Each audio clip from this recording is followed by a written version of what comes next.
Muito boa noite, sejam bem-vindos ao Ponto de Vista. Já sabe, os domingos cá estamos para um olhar daquilo que são os principais acontecimentos da semana. Uma semana então com algumas alterações, uma mini remodelação, chamemos-lhe assim, no governo, com a mudança do Ministro da Educação e Desenvolvimento Humano e ainda a nomeação de um novo Vice-Ministro dos Recursos Minerais e Energia, no caso, é novo e o único, na verdade, que não havia neste Ministério um vice-ministro, havia apenas um ministro, que foi substituído então pela ministra Letícia, como se sabe, Letícia Clemens, e agora o Presidente a reforçar este Ministério com um vice-ministro, quase 2 anos depois da formação deste governo. Este vai ser o assunto de fundo aqui no nosso programa. Fernando, boa noite.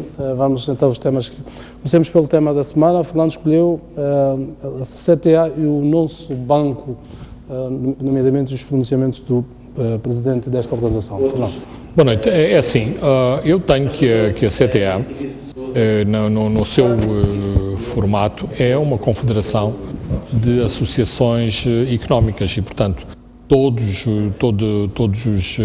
os negócios, as empresas, devem ser protegidos por esta confederação, a CTA. Ora, aquilo que eu vi nos pronunciamentos das últimas 2 semanas, em relação à CTA e em relação quer à problemática do nosso banco e à problemática dos bancos, do setor bancário em geral, não foi isso que eu vi. Ou seja, vi o presidente da CTA ameaçar que as empresas tiravam o dinheiro dos bancos. Eu tenho uma empresa, a minha empresa não decidiu nem deu carta branca ao presidente da CTA para fazer este boicote à banca. E por que carga d'água deve a CTA declarar um boicote à banca? Para causar mais alarido, para causar mais pânico, para causar mais alvoroço? Eu achei isto muito desajustado e pouco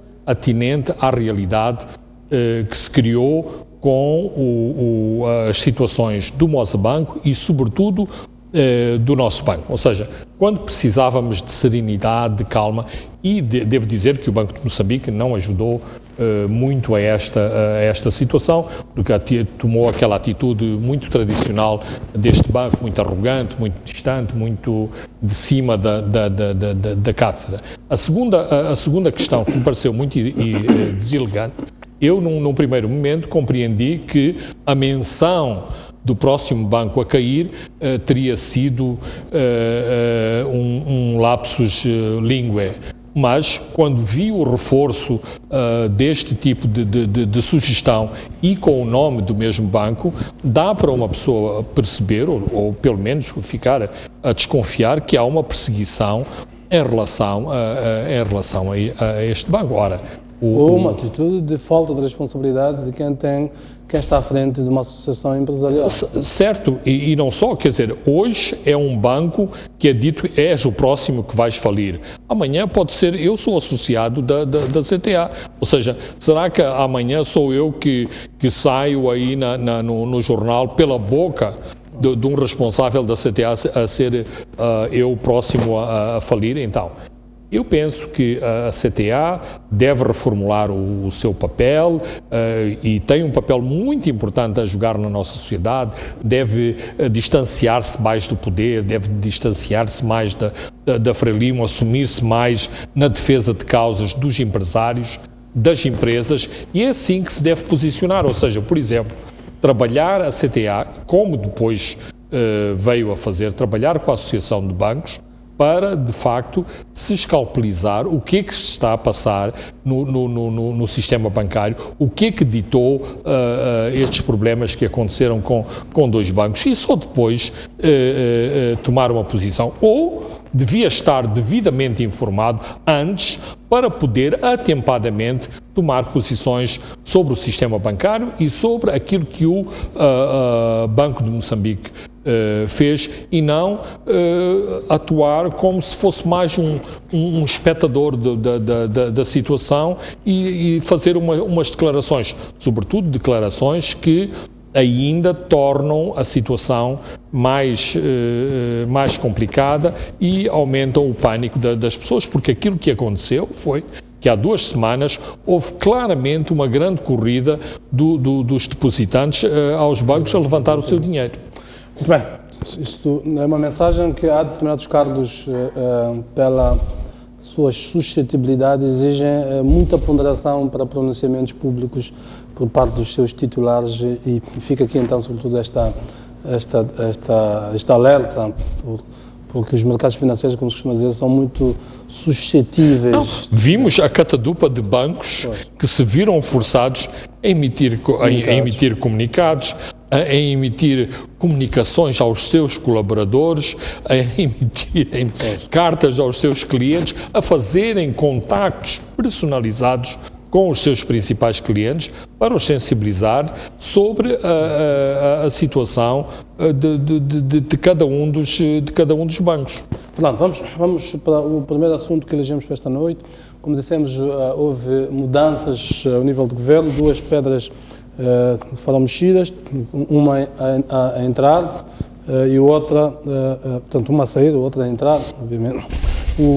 Um dos ministros, vamos começar por falar do Ministério da Educação, um dos ministros mais ativos e diria mais reluzentes deste governo, sai, Fernando, de uma forma muito estranha e parece muito súbita do governo e regressa para a academia. O que é que lhe parece esta mudança de Jorge Ferrão? Bem, Jeremias, eu estou atónito. Eu estou como aqueles espectadores que, quando são perguntados a comentar qualquer coisa, dizem: estou sem palavras. Então, esta deveria ser, de facto, a minha posição. Estou sem palavras com o afastamento de Jorge Ferrão do Ministério da Educação, mas não são conhecidos os motivos pelos quais um dos ministros, que quanto a mim, e é a minha opinião pessoal, tentou inovar, tentou fazer coisas novas, tentou levantar um debate nacional sobre questões tão prementes do nosso sistema educativo, nomeadamente a questão já diagnosticada, que é a questão da qualidade. Estava a tentar fazer um trabalho estruturante neste setor, é assim de súbito tirado deste cargo. Aliás, presumo que o Jeremias, tal como eu, tenha o seu telemóvel cheio de mensagens de incredulidade de centenas de moçambicanos que não percebem porque é que este ministro foi a fazer. O ministro fez reformas. Estava a fazer. Sim, reformas em áreas muito sensíveis que quase ninguém dos seus antecessores tinha mexido. A área do livro, se lembra, havia vários fornecedores. O sistema de ensino primário e secundário funcionava com várias editoras fornecendo os livros. Portanto, aboliu para uma única. Não, a questão das carteiras. O livro escolar é um grande business neste. Até o livro escolar até já deu para alimentar um canal de televisão aqui em Moçambique. Portanto, significa que dá lucros suficientes para uma pessoa fazer de mecenas e pôr um canal de televisão a funcionar a custo perdido. E penso que a questão do livro escolar e as investigações se seguirão para se determinar quais são as reais causas do afastamento do ministro. Mas, olhando para... Especulativamente. Olhando para o Ministério e olhando para os negócios que este Ministério gerava, são 2 ou 3. Infraestruturas. Este é um Ministério que tem apoio dos doadores, tem apoio do Banco Mundial para fazer mais escolas. Está sempre a construir. Parte das escolas que são aquelas que provocam aqueles escândalos que depois os governadores e os ministros recusam-se a inaugurar, dada a má qualidade das escolas. Porquê? Porque os empreiteiros são mal escolhidos, não têm capacidade para fazer estas infraestruturas, porque a fiscalização está corrompida e depois qualquer ventania leva o telhado da escola, quando há escolas do tempo colonial que mantêm os seus telhados intactos. Este é um business do Ministério e levou, inclusivamente, no passado, a auditorias e a alguns processos criminais em relação a pessoas dentro do Ministério que estavam envolvidos em atos de corrupção relativas a questões de infraestruturas dentro do Ministério da Educação. O outro negócio é o negócio do livro escolar, aliás, é público. Há alguns anos, a guerra entre as editoras que disputavam, portanto, a razão porque um determinado concurso para um determinado livro foi ganho por este ou por aquele. Monopólio. Porque cada concurso, e estamos num país em que uma parte dos livros escolares são gratuitos, estamos a falar de milhões de exemplares de livros, estamos a falar de milhões de dólares que cada concurso comporta, para livros feitos na África do Sul, feitos em Portugal, feitos na China, feitos sobretudo na Índia. Ora, isto é um grande negócio, é preciso ter uma grande aproximação ao ministro, infelizmente é assim que se fazem os negócios neste país para se conseguir isso. Ora, tanto quanto eu sei, o ministro Ferrão estava a tentar incorporar a unidade de produção do livro escolar, como me parece a mim, corretamente, dentro da estrutura do Ministério, do INDE, da DINAM, que eram estruturas e que são estruturas do Ministério. Ora, fazendo assim, estão a secar os business por fora. E nós sabemos como é que os business são feitos. Tem o parceiro externo, tem sempre o parceiro local e o parceiro local tem sempre as costas quentes. Um terceiro aspecto também tem a ver com outra campanha do ministro, com algumas nuances populistas.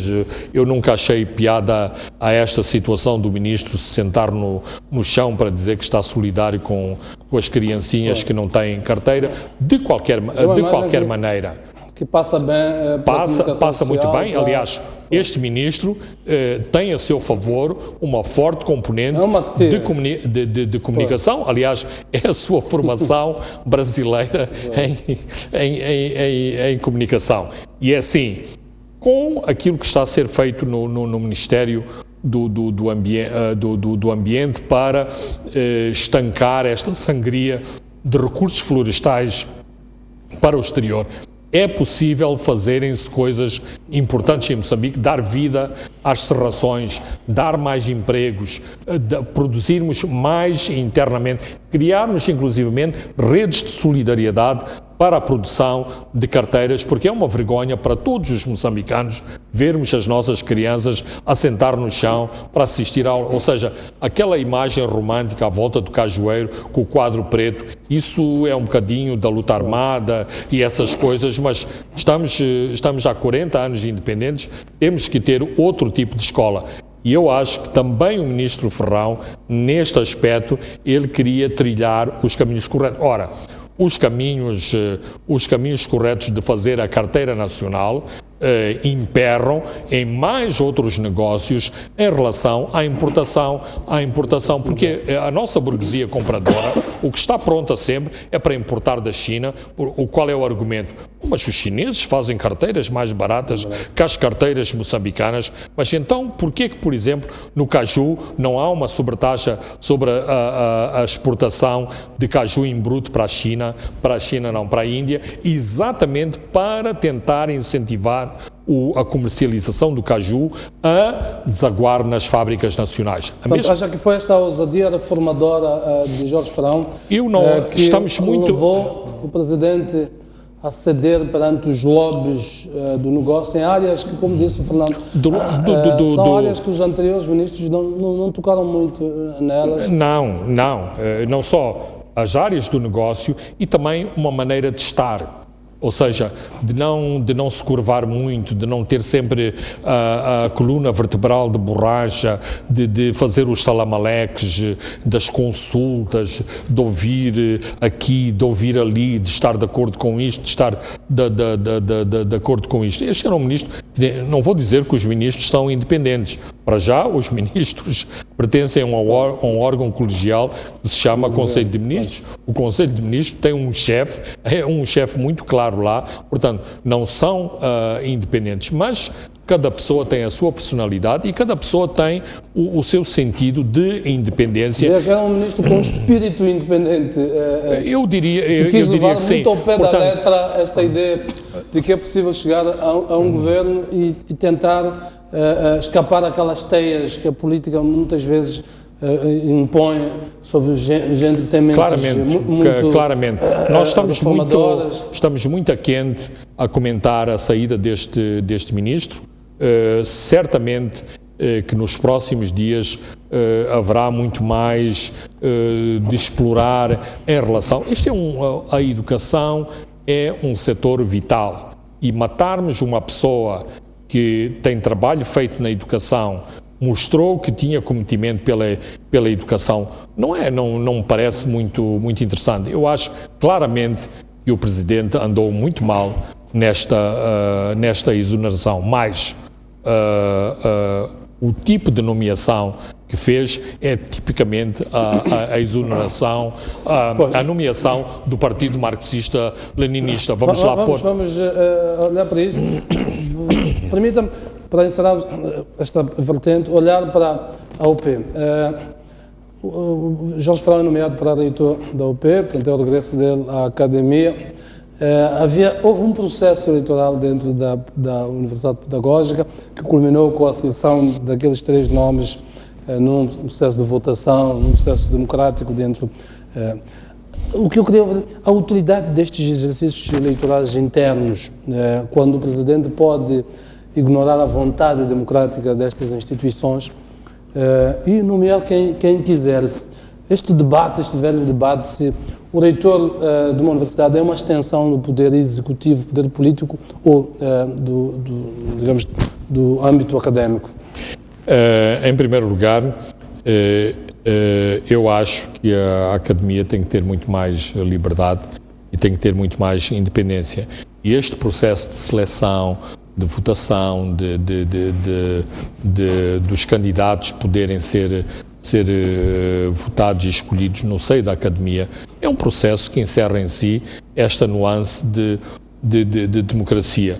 O Presidente não está a fazer nada de ilegal, mas de algum modo corta este vínculo. Ou seja, na próxima vez ninguém se vai importar muito com estes processos, ou seja, estamos aqui a fazer um exercício estéril, ou seja, um exercício para dizer que há democracia, para que no fim do dia o chefe é quem nomeia, o chefe é quem decide. Mais, havia um precedente do anterior Presidente que fez exatamente isso com o Padre Couto. Então, este Presidente, se quisesse mostrar que é diferente, se calhar não quer mostrar que é diferente, ele exatamente seguiria esta via. E eu acho que isto é bonito, é interessante, é estruturante em termos de o que devemos ver como futuro em relação à nossa academia, em relação às universidades públicas que estão tão amarradas e tão acorrentadas sempre a este circuito do poder. Portanto, até nisto não me parece uma coisa muito interessante. Uma pessoa sai de ministro para ir para ser reitor de uma universidade. E que universidade? Esta é a universidade que tem o ónus de ter passado mais diplomas administrativos que há neste país. Mais uma universidade que nem sequer disciplina os seus licenciados para usarem as suas verdadeiras credenciais. Ou seja, uma pessoa formada para dar aula de psicologia chama-se próprio de psicólogo. Um formado de professor de geografia chama-se a si próprio de geógrafo. O que é isto? Mas é essa universidade que agora foi dada ao Dr. Jorge Ferrão para dirigir. Vamos à escolha do sucessor de Jorge Ferrão, Conceição Sortan, uma figura que se confunde com o Partido Frelimo, fez carreira, digamos, dentro do partido, da máquina do Partido Frelimo. O que é que lhe parece esta escolha, Fernando? Assim, pessoalmente eu gosto muito da senhora Conceição Sortan. É uma senhora da Zambésia, é muito simpática, muito cordata, uma pessoa que merece uma boa conversa, está sempre pronta para um bom debate, e então eu acho que é uma pessoa que eu gosto de interagir com esta pessoa. Agora, o facto de interagirmos bem com as pessoas não as torna candidatos a ministros, e portanto isto parece um pouco aquela nomeação das anedotas dos partidos marxistas-leninistas. Tínhamos aqui um rebelde, um indivíduo que andava um bocadinho à margem das regras, estamos a afastá-lo do Ministério da Educação e vamos-lhe mostrar como é que são as regras. E as regras são ditadas pela Comissão Política do Partido Frelimo. Portanto, é lá na Comissão Política que estamos a trazer uma camarada, e essa camarada a que vai trazer as linhas orientadoras, aquilo que nós queremos para a educação. Eu estou a ser um bocadinho irónico, estou a ser um bocadinho cínico, mas é o que neste momento me apetece dizer em relação a esta nomeação e, sobretudo, à exoneração que aconteceu neste setor. Fernando, esta escolha também é um pouco uma guinada do Presidente relativamente ao perfil de pessoas que ia buscar para cargos, nomeadamente longe daqueles de dentro, pegando as palavras da Margareta Alava, dos de dentro, muito longe daqueles de dentro que personificavam a máquina do Partido Frelimo. Quando olhamos para este governo, havia só uma pessoa da Comissão Política no governo que era e ainda é, que é o Ministro da Agricultura, José Pacheco. E contrariando aquilo que era uma tendência, por exemplo, dos anteriores governos do Presidente Gabusa, que era metade da Comissão Política dentro do próprio governo. Estou a falar daquelas pessoas, não aquelas por inerência, como o Primeiro-Ministro, que ocupam o lugar, enfim. Portanto, o que é que este perfil de nomeação, o que é que quer dizer para um Presidente que este ano que vem, daqui a pouco, tem um congresso do Partido Frelimo? Não será isto que o Presidente percebeu ao final de quase 2 anos, vai completar 2 anos daqui a 2 meses, 1 ano e 10 meses mais exatamente, percebeu que não se governa sem o Partido Frelimo, particularmente neste país, e que é preciso ter as suas próprias bases dentro do Partido Frelimo para, quando chegar ao Congresso, o segurarem e garantirem, por exemplo, que vai para um segundo mandato? Bem, se calhar é isso, mas sendo assim, de algum modo compromete aquilo que prometeu a 15 de janeiro de 2015 e que deixou os moçambicanos tão esperançados numa era nova de fazer política em Moçambique. É assim, em política aquilo que parece e portanto ir-se buscar na Comissão Política uma pessoa que nem sequer é particularmente um expert em matérias de educação, não obstante ser uma professora. Tem esta formação, tem um estado em educação. Isto significa, a vertente mais importante é a vertente política. E a vertente política, a mensagem política, mesmo que não seja essa, é a que transparece exatamente nos termos em que o Jeremias colocou aqui. Vamos olhar para, também no Ministério dos Minerais e Energia houve mudanças.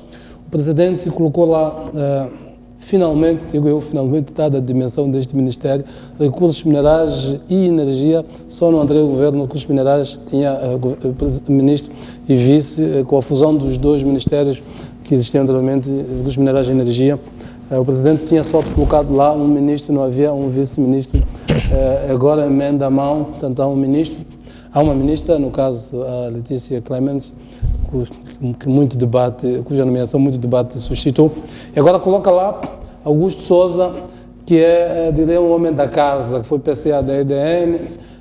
O que é que quer dizer, se olharmos para a combinação entre a ministra e o vice, qual é a mensagem que o Presidente pretende passar, Fernando? Bem, eu penso que tenta equilibrar conhecimentos e valências nesse Ministério.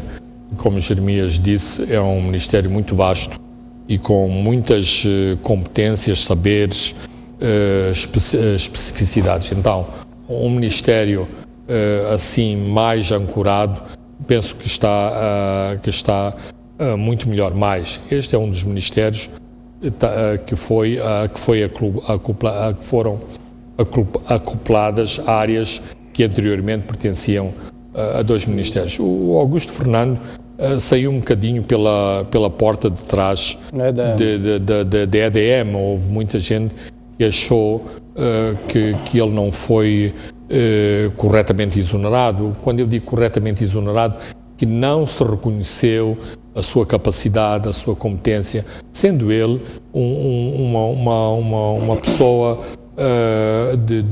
com bom trabalho profissional prestado e uma pessoa que mostrou empenho em levar a eletricidade de Moçambique para a frente, sobretudo na área técnica. Porque hoje em dia, falarmos de aspectos de gestão, de contas, de dinheiro, é um terreno minado. Mas, para mim, é com satisfação que vejo Augusto Fernando voltar de algum modo à ribalta. Ele pode fazer um bom papel neste Ministério. Ele é o suporte técnico que se questionava, por exemplo, relativamente à ministra... Claramente, ou seja, também é um vice-ministro tapa-bocas, ou seja, vai de algum modo baixar o clamor dos protestos e de contestação em relação à ministra dos Recursos Minerais. Portanto, pareceu uma escolha acertada, nada polémica, e estou certo que o Augusto Fernando poderá fazer um bom papel neste Ministério. Fernando, vamos avançar para o segundo tema, o dossiê Novo Banco. Nosso banco não é novo. O Governo esteve esta semana no Parlamento prestando esclarecimentos relativamente ao nosso banco, e informações relevantes aqui, que cerca de 91% dos depositantes já receberam o seu dinheiro, portanto tinham abaixo de 20 mil meticais, que confirma um pouco aquilo que nós já vínhamos falando aqui. O nosso banco era sustentado sobretudo por dois grandes clientes. Um deles, ficamos a saber, era o próprio INSS. De acordo com as informações prestadas pela Ministra, o INSS tinha 2,7 mil milhões em depósito, portanto, no banco, e estavam a prazo, e tinha injetado cerca de 600 milhões desde 2001. E a pergunta que não se cala, Fernando, se o nosso banco, se o INSS, que era acionista, tinha um depósito a prazo de 2,7 mil milhões, como é que se justifica que um banco deste tenha ido à falência por falta de liquidez, quando o seu sócio estava ali com dinheiro garantido, tinha metido lá dinheiro?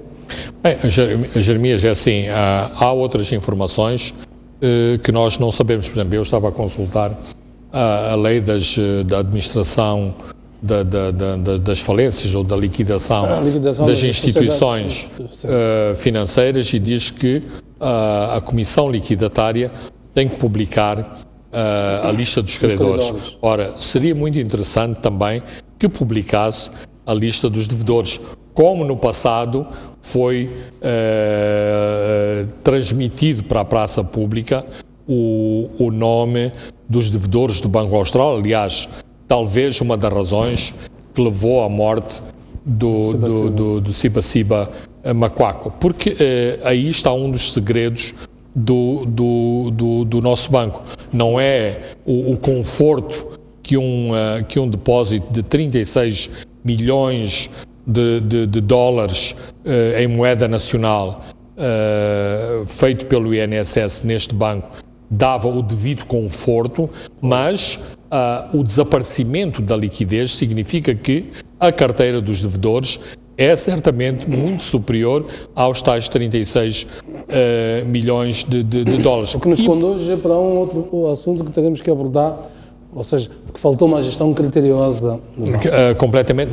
Uma das coisas que me parece muito claro é qual era o papel dos dois acionistas de referência neste banco. Parece que não era nenhum, ou seja, os dois acionistas de referência parece que só canalizavam dinheiro para o banco. Havia outros interesses que manejavam e que geriam este banco com estes dinheiros dos dois acionistas de referência. De qualquer forma, é uma catástrofe, mais uma vez, e também já o referenciámos aqui, que o INSS, mais uma vez, sofre um rombo nos seus cofres, não obstante a ministra dizer que todo o sistema atuarial é sustentável. Tudo bem, mas é assim, nós contribuintes... A ministra apresentou dados que o INSS tinha uma carteira de depósitos de cerca de 14 mil milhões.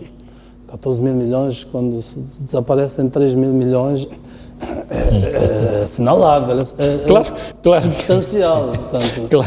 Claro que é substancial, mas é assim, por exemplo, aí o senhor Rogério Manuel andaria muito bem, por exemplo, exigindo mais uma auditoria e, por exemplo, especificamente em relação ao papel que o INSS tem desempenhado em relação a todo o sistema bancário, nomeadamente a negociação de taxas de juro para os seus depósitos em toda a banca nacional. Esta é a agiotagem que grandes empresas têm estado a exercer no sistema financeiro. A agiotagem de uma instituição do Estado.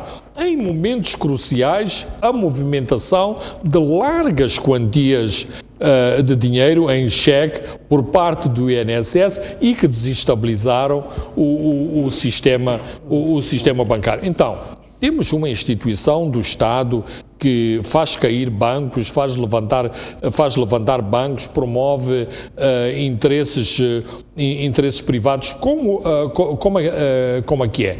Mas é possível que até o próprio nosso banco tem uma partezinha ligada ao famoso negócio da CR Aviation, dos tais 7 milhões para promover uma companhia de aviação privada e que deveriam vir do INSS. Portanto, há aqui de facto, e terá que haver, investigação sobre gestão danosa em relação ao nosso banco. Isso não pode ser afastado no processo de liquidação do banco. Aliás, vemos neste processo todo o Ministério Público a assobiar para o lado.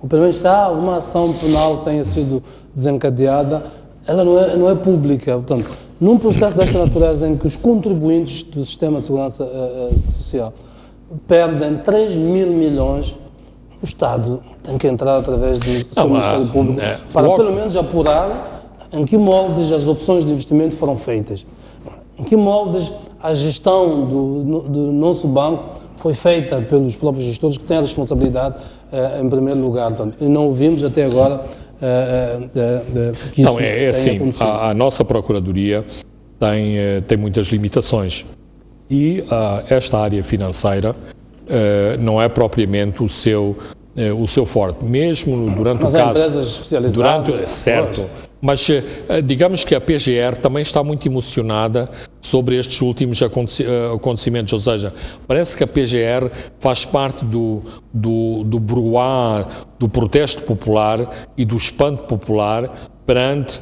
a situação em que um banco foi intervencionado pelo Banco Central e que um segundo banco foi liquidado. Então, o próprio Banco de Moçambique, pelos passos que deu, mostra que não estava tão confortável naquilo que decidiu fazer, ou seja, aquilo que fez foi correto, mas a maneira como fez, talvez, tem muitas lacunas, sobretudo lacunas do ponto de vista da própria comunicação e da própria interação com a nossa sociedade, com o depositante comum. Por exemplo, esta questão que corretamente, quer-me parecer que foi o Ministro das Finanças que o fez, de dizer, bem, 91% dos depositantes tinha menos de 20 mil meticais. Isto, de algum modo, calaria muitos dos comentadores agitados das redes sociais, dos jornais, aqui de El Rei, onde é que está o dinheiro? Não é o nosso dinheiro, é o dinheiro do povo. Ou seja, estas pessoas falam sempre do dinheiro do povo. Por isso que eu sempre disse que naquele banco, os camponeses de Palma não estão lá naquele banco. E se estiverem, são nesses exatamente que têm poupanças abaixo dos 20%. Claro, devemos nos preocupar com os 9% que têm mais de 20 mil. Claro que devemos preocupar, mas há fases, há risco e cada um tem que assumir o seu risco. Esta semana, Jeremias, vimos os senhores que investiram no sistema da pirâmide, portanto, o dinheiro que investiam numa companhia obscura gerida por chineses e que dava de retorno 30%. Aquilo era uma mancomunação, uma coisa completamente ilegal. Então agora o Estado, as pessoas agiram por sua conta e risco. E agora, quando se veem prejudicados, vão bater à porta do Estado, vão bater à porta da Procuradoria-Geral da República. As pessoas também têm que saber que há responsabilidades, há riscos, as pessoas têm que assumir o risco. Uma pessoa não pode roubar o poste de energia do poste de EDM e depois, quando queima o frigorífico ou o televisor, vão bater na porta da EDM a dizer que queimou o frigorífico. Fernando, voltando ao INSS, pela dimensão dos investimentos, olhamos para o INSS, vemos um banco como o próprio Banco de Moçambique já disse, o nosso banco é um banco sem expressão absolutamente nenhuma. Então, e o INSS vai aplicar 2,7 mil milhões de meticais lá e injeta 600 milhões de meticais ao longo de praticamente 15 anos. E falo continuamente, sem garantia de nenhum retorno. E, entretanto, quer os sindicatos, quer os empregadores, e aí sim teria sido curioso ouvir a opinião da CTA e do seu presidente, não se indignam. Desse ponto de vista. Pois, não se indignam que o INSS esteja a correr o risco de perder 3 mil milhões de meticais. Os sindicatos estão ciosos dos seus direitos, esquecem-se de um elemento fundamental e não vimos até agora, quer a Central Sindical OTM, quer a outra do meu xará estimado. E não vimos, portanto, os principais... Isto é por isso que depois, quando há estes problemas, é que se revelam os problemas da promiscuidade e da probidade. Por exemplo, com um banco, com uma instituição que à cabeça tem um próprio sindicalista, isto de algum modo inibe os seus correligionários de se pronunciarem, porque não é que o seu correligionário está lá com o chapéu de sindicalista, mas não podemos virar as costas a uma relação de causa e efeito. A OTM não se opôs às opções de investimento que houve lá, tendo poder para tal, de ter um presidente do Conselho de Administração. Portanto, significa que foi condescendente, e daí, se calhar, este silêncio cúmplice. Não, a situação parece-me tão, digamos, pornográfica, que é quase impossível fazer um pronunciamento sério em relação àquilo que se está a passar. Parece que há aqui um grande saco de dinheiro. Esse grande saco de dinheiro está na posse do INSS. Aqueles indivíduos do INSS são fracos, não têm poder. Portanto, os que têm poder, os que têm capacidade de mexer no saco, tomaram a iniciativa de começar a disparatar o saco para os seus interesses pessoais, para as suas outras iniciativas, para outros expedientes, quiçá de natureza política, e uma auditoria podia revelar isso, e, portanto, mais uma vez, se está a dar uma pedrada muito forte num sistema de credibilidade, da credibilização do nosso sistema de pensões, ou seja, andam os apóstolos do INSS a pregar em todo o país que as empresas devem pagar as contribuições que têm por lá, que não pagaram. Isso há um esforço, há uma campanha, a comunicação social adere, porque acha que é muito importante que o dinheiro que está em descaminho pelas empresas encontre o caminho correto no INSS. Mas depois descobrimos que, afinal, o dinheiro não está seguro no INSS, porque há uns malandrecos que nem conhecemos, aliás, nem conhecemos quem são esses malandros, que desviam bilhões do INSS. Mas uma coisa que salta à vista, em qualquer país, um escândalo da dimensão deste em que se envolveu o INSS dava lugar para demissões em escala. Ou seja, desde a direção do INSS, a direção-geral, o Conselho de Administração, até a responsabilidade de âmbito político, porque este Ministério tem uma tutela política. E, no entanto, até agora não aconteceu absolutamente nada. Quer dizer, 3 mil milhões é como estão a ser tratados como se fossem os tostões. Não aconteceu nada, mas eu, inclusivamente, assisti a uma das mais patéticas intervenções no Parlamento a tentar defender o nosso banco e o INSS depois do deputado da RENAM, o António Muxanga, e um deputado do MDM pedirem a admissão da ministra da direção do INSS, e exatamente que se investigue este escândalo. Como é que é possível? Por isso que, como é que nós podemos ter confiança na OJM se vai ali uma pessoa com um discurso que lhe é posto à frente, dizer loas à direção do INSS, à direção do Ministério do Trabalho, um discurso claramente de encomenda. Este Parlamento não é sério. Quando estamos perante o descalabro a que assistimos, ou a que estamos a assistir em relação ao nosso banco, e ainda há elogios em relação a estas instituições, alguém perdeu a cabeça ou não tem a noção do ridículo. Seria interessante, estou curioso em ver as contas do INSS. Já somos dois, o INSS, uma altura, ficou muito tempo sem publicar contas, depois... Lembro-me quando... Agora o Banco de Moçambique veio a reconhecer que isto foi um erro, por exemplo. E depois publicou numa assentada 3-4 relatórios de 3-4 anos seguidos e voltou a parar agora. Estou curioso em ver, sinceramente, a quantas é que vai. Será que o buraco não é bem maior do que Não, eu gostaria, por exemplo, de ver comprovada a alegação do António Muxanga, que disse que o ministro Malayan tentou fechar o BMI, mas que ao nível do partido foi bloqueada a sua ação enquanto governador do Banco de Moçambique. Esta é uma informação que, a ser verídica, é muito importante. Vamos ao terceiro ponto, o diálogo político. Os mediadores dizem que estão, nesta altura, a fechar a proposta do pacote de descentralização, contemplando os princípios de modo a enviar ao Parlamento ainda este mês. Hoje é dia 27 de novembro, Fernando, estamos, digamos, no limite, acredita, Fernando, neste terceiro?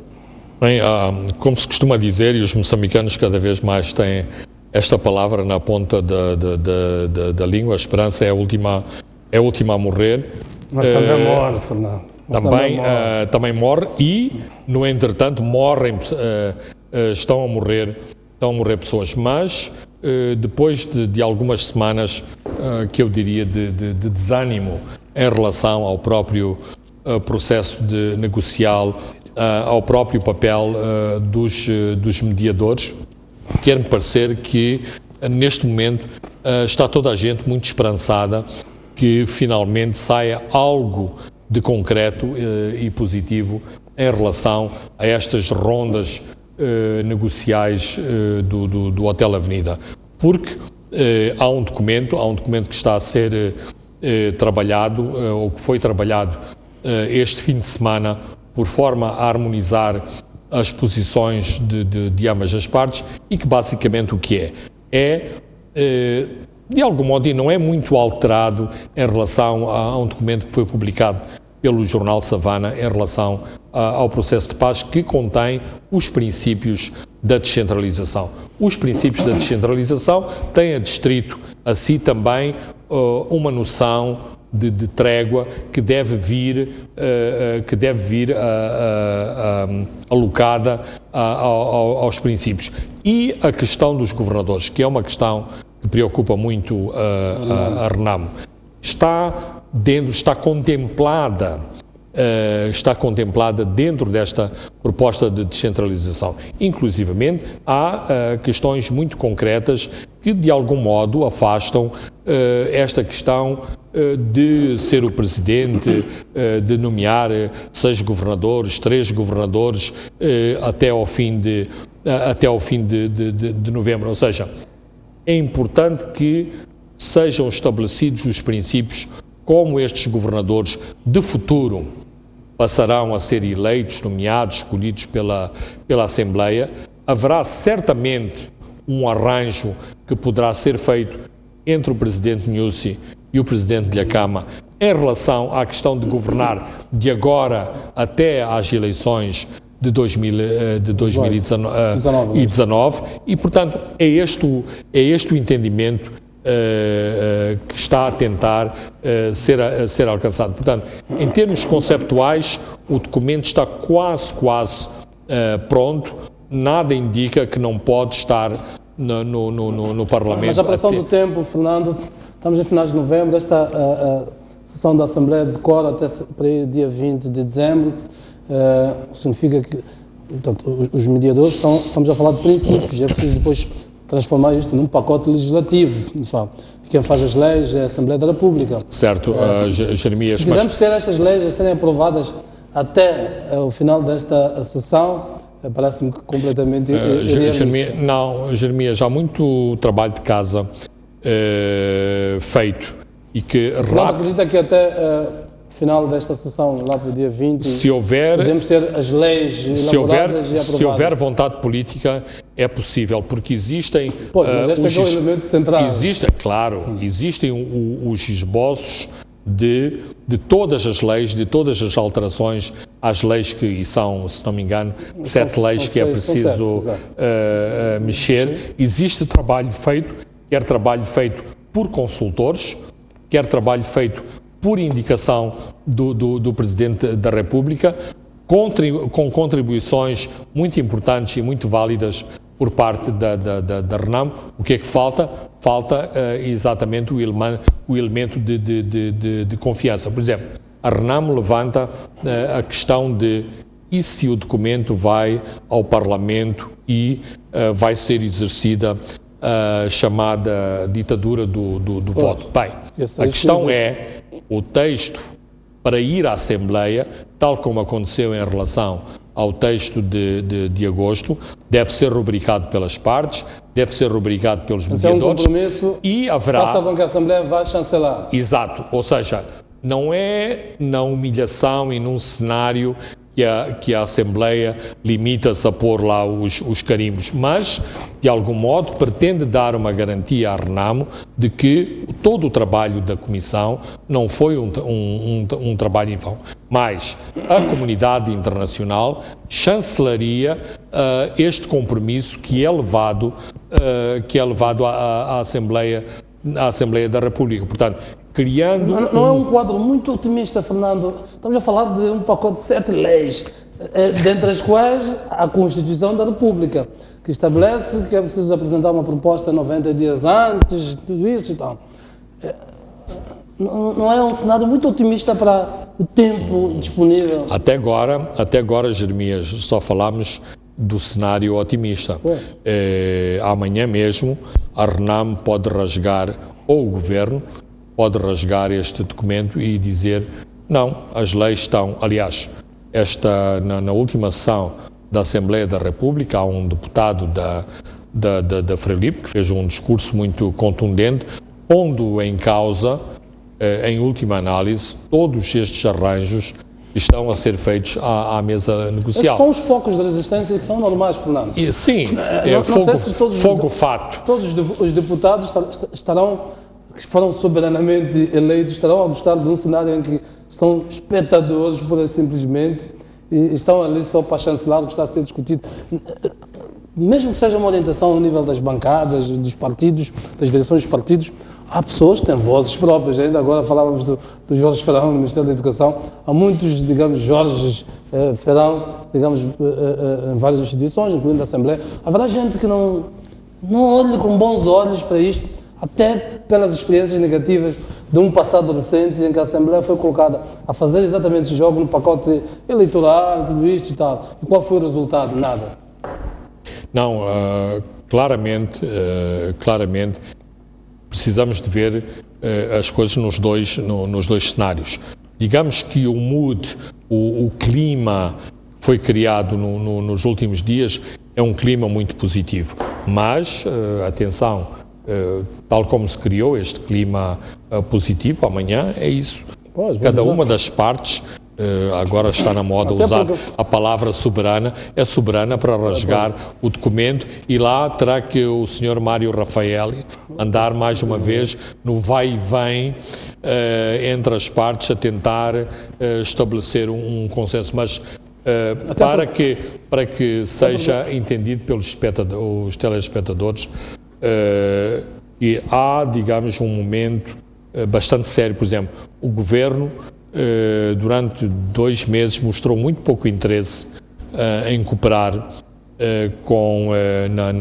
na Comissão, dando as suas contribuições, mas finalmente nas últimas 2 semanas não só trouxe a sua contribuição em relação ao documento inicial, deu os seus pareceres em relação àquilo que os mediadores transformaram o documento inicial, portanto, voltou a haver, aparentemente, interesse da parte do Governo em participar. A RENAMO, que tem sempre participado e tem dado uma contribuição importante, claro que agora está apreensiva, porque, digamos, este assunto dos governadores, que para a RENAMO é tão crucial, porque também justificará o que se tem passado na Gorongosa, o exílio forçado do seu líder na chamada parte incerta, ou seja, ficarem, no fim de contas, com um pouco de nada. Eles também têm que